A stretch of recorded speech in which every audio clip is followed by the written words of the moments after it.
kılıp başlayan konsertini bugün gördüm.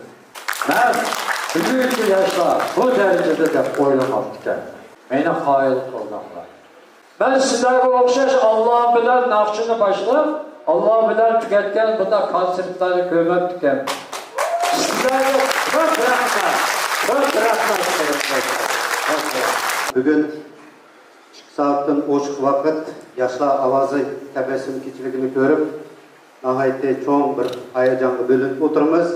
Şahsen ben şu konsert bugünkü keş başlanğanda şu balalarınki hap-par kiyimi kiyip bir karanlıkta ara kep para kapşonu kiyip düşkende bula ben bu kandak yaşlar keyin dep bir kandakты təcrüblendim de keyin Subhanallah'dan başlap nakşın başlagandan keyin ben nahayet xursand boldum.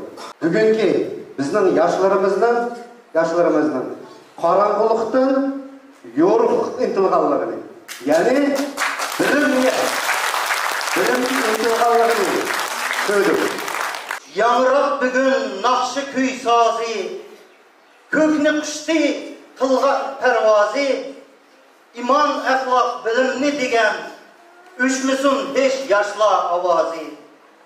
Meşakkatga köngül bölmenglar, hayatta hiç kıyın görmenglar, bar bolunglar, daim örlenglar, üçmüsün hiç yaşla avazı. Bugün bizge ruhi oziq bergan, tilimizni yuragimizga yiqimliq qilgan, o'zimizning tarixini bir asar o'tkazgan acayip bir isim, bir kechilikda 2 saatdan ochiq davomida bizlardan bir ruhi oziq. 10 qitim anlagandan bir qitim ko'rgan ala deydi. Bugün minglagan kishilar berib ko'rib oldiga maqsad qilgandim.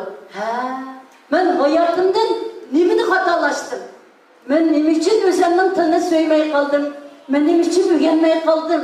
Vaqtimni bekor o'tkazib qolibman. Bundaq bir ish bor ekan. Bir bola bundaq deydi. Deb bugun sizlar xalqning yuragini uyg'otib qo'ydinglar. Demak, bu ilki bir ajoyib bir savol bo'ldi.